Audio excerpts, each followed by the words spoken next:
My best friend Kyle is an eccentric introvert. He doesn't know how to talk to people. He's unfriendly and says things that most people find offensive. I'm his only friend because I've learned that he has a good heart. The reason I stick around is that I know his story. He's incredibly rude and impulsive, but it's not his fault. What Kyle lacks in social skills, he makes up for in his love for sneakers. And it's a good thing that I love sneakers too, because it's the only thing Kyle talks about. He started a sneaker club at school. It's a club that focuses on discussing the latest on the sneaker market. There were 4 people in the club, including myself and Kyle. Then Kyle put together a manifesto where everyone had to make sure their sneakers were spotless at the meetings, along with a few other crazy ideas. The club was just the 2 of us after that. Most people give Kyle a rough time. He isn't interested in listening to them, and he comes across as arrogant. I'd love to tell people about his condition, but his parents don't want anyone to know. We don't want people to treat him differently, they say. You see, not even Kyle knows about his condition. The only reason his parents told me was that when we were 10 years old, I'd had enough of Kyle and his selfishness. His parents heard me arguing with Kyle, saying that I'd never be his friend again. On my way out the house, they stopped me and very reluctantly they explained, "Please, don't abandon Kyle, Spencer," begged his mom.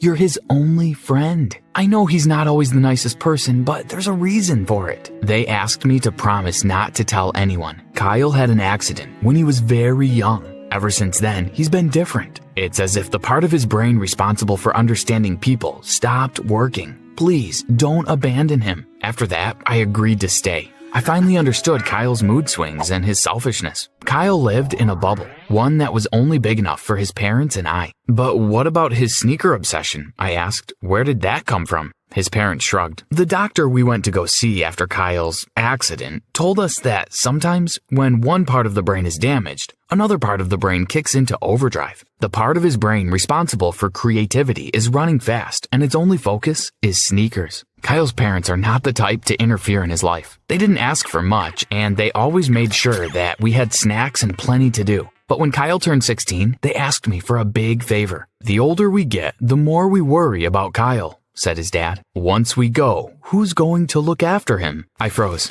They must have seen my expression because they started laughing. No, Spencer, we don't expect you to look after him. We want him to have someone. Not now, but one day. With the way he is, he'll never learn to talk to girls. You may not believe this, but he responds to you, since you've been his friend. He's learned to do so many things he refused to do before. Would you be able to help him talk to girls? We're not expecting miracles, just a start for now. I thought about what they were asking. It would be tough, but I agreed. I felt sorry for them, and even more so for Kyle. I started thinking about him when he was older. I mean, who would put up with him the way he was now? I needed to help him. I knew Kyle wasn't going to make this an easy task. There was only one way that he was even going to consider looking at a girl. She'd need to love sneakers as much as him. It took me a week, but I found 7 girls that fit this criteria. I struck up conversations with each of them. I invited them to the sneaker club. 4 said they'd come. Only 2 showed up. Kyle was happy to see 2 new pairs of shoes in the sneaker club. The girls were impressed with Kyle's knowledge. But 30 minutes in, Kyle started in on the rules of the club and one of the 2 girls left. My hopes were evaporating fast.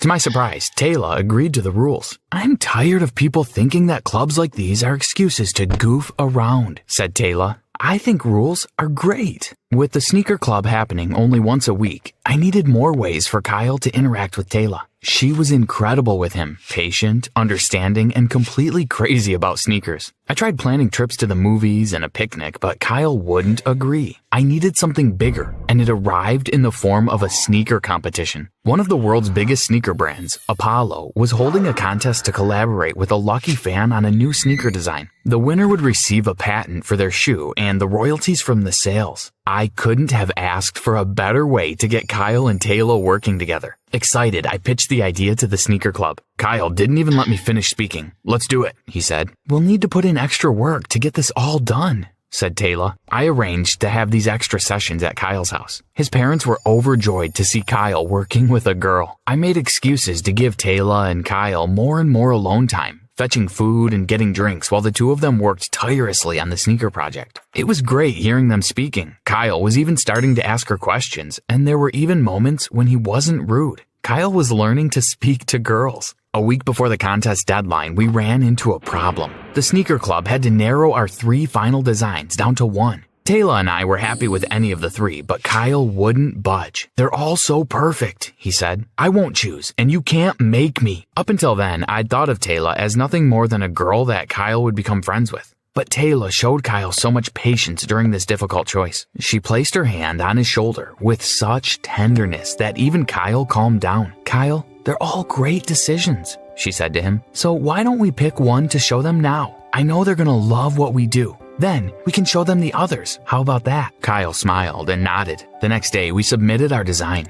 Then we waited and waited. It was only 2 weeks, but it felt like a year. 3 weeks later, we got an email from the company saying that we'd made the top 5. We were overjoyed.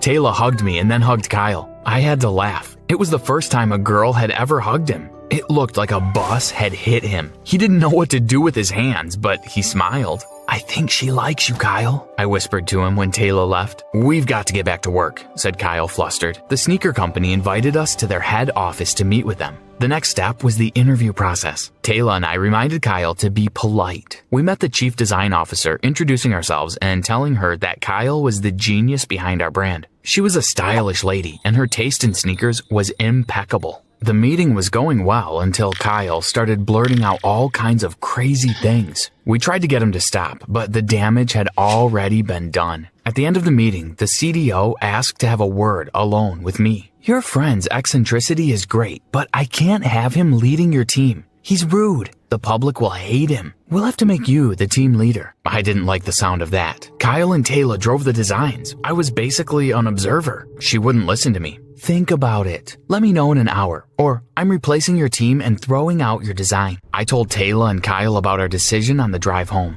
While I felt guilty about it, they didn't mind going along with the CDO's plan. "As long as we win, I'm fine with that," said Kyle. I called the CDO and agreed to her terms. But I still felt guilty about it all. A week later, we were called into Apollo's production office and briefed on what would happen next. They had a recording crew follow us around. Their focus was me. It was a classic reality TV deal. It turns out they were about to turn it into a major show. For 2 weeks, these cameras followed us around and filmed our design process. Kyle was his normal self, but they edited him to seem kind of normal. Taylor loved the spotlight and she was a natural. "Remember, we're the sneaker club," she said at each recording, reminding all the viewers about our personal brand. The grand finale arrived and we won the contest. They made out a giant check with my name on it and gave it to us at the award ceremony. Taylor's smile withered at that. It didn't say the sneaker club. I couldn't help but feel guilty about that. If a check with my name on it was bad, things were about to get worse. 2 days later, I got an electronic message to say that $4 million had been deposited into my bank account. Immediately, I pulled the team together and hired lawyers to set up the sneaker club as a company. The money was split equally between us, along with an agreement on all future royalties. I thought I'd fixed everything, but that was just the tip of the iceberg. The real trouble was ahead of us. The PR demands, advertising campaigns, interviews, and guest appearances began. Luckily, it was our summer vacation and we could attend every function. After a month of this, Kyle had had enough. He had upset just about every TV host. Taylor and I had done our best to smooth things over, but the tension in our team was building. Eventually, Kyle quit. Soon enough, Taylor followed. I chose to stay. Ironically, now I really was the face of the sneaker club. The interviews now became about why Kyle and Taylor left. The public had seen conflict in the team, and that's what they wanted to hear about. "Kyle's a genius," I told the reporters. They called him rude and arrogant. "He's not. He's...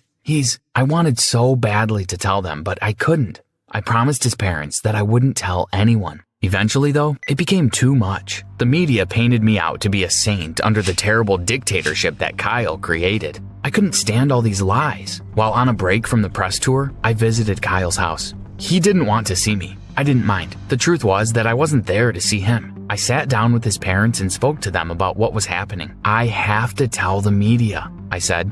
"They're turning Kyle into something that he's not. I have to tell them the truth." They listened patiently, but still they shook their heads. "That's not a good idea," said his mom. "Kyle's doing just fine the way things are. I don't think he'll be able to handle the whole world knowing." At that moment, I realized that this had nothing to do with Kyle. This is about you. You don't want the world to know that Kyle's different. "That's not true," said his dad. but I could tell he was shaken. The world doesn't need to know about our son, and I think it's time that you leave. I refused. Everything was beginning to make sense now, and if I was irritated with the media and the press, I was disgusted with Kyle's parents. You're ashamed of him. We're not ashamed of him, said his mother, tears pooling in her eyes. We're ashamed of what we did to him. She asked me to sit as they gave me the whole truth, the real story behind Kyle's condition. Everything was fine until Kyle was 3. He was a kind, gentle little boy,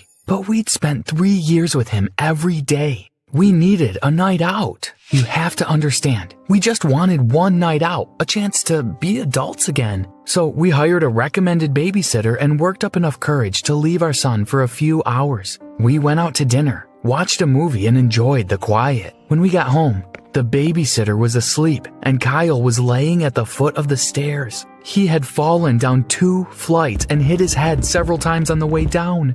We rushed him to the hospital, praying that he would be okay, but he was never the same again. Spencer, we still blame ourselves for trusting that stupid babysitter. It's our fault that Kyle is the way he is. We're terrible parents. Kyle's father consoled his wife as she cried. Besides the doctor, you're the only person we've told. We don't need people to know about our failings as parents. So if you tell anyone about Kyle's condition, you will not be allowed back into this house, said his father.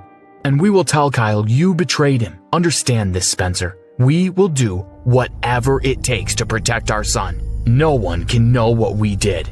Most of all, Kyle. He'll hate us for what we did to him. The interviews started up again, and they were hard to get through. I was torn between letting the world know and losing my best friend. Because that's what he was, my best friend. The thought of losing him hurt, but the thought of people thinking he was a monster hurt even more. Tell us the worst thing Kyle has ever made you do, asked the interviewer in a live interview. I was done with the lies. Kyle's the best thing that ever happened in my life. But I don't expect you to understand that. He's got a condition. He fell down the stairs as a kid, and the parts of his brain responsible for socializing don't work. He's a great guy. He just doesn't understand people. And who could blame him? Everyone's out to get him. He is loyal, trustworthy, and most of all, he's honest. The interviewer was speechless. But I couldn't stop. I told the interviewer all about Kyle and Taylor and how they were the driving force behind the sneaker club. It was a relief to tell the truth, but I knew that it would come at a cost. My phone beeped. It was a text from Kyle's parents. You're no longer welcome in our home. I knew then that I'd never see my friend again. But I would have done it again in a heartbeat. A day later, there was a knock on my parents' door. It was Kyle and Taylor. They were smiling. After watching your interview, my parents told me everything, said Kyle. You know how long I've been beating myself up for being different? Wishing that I could be like you, normal, like everyone else. Since last night, I've been doing research on conditions similar to mine.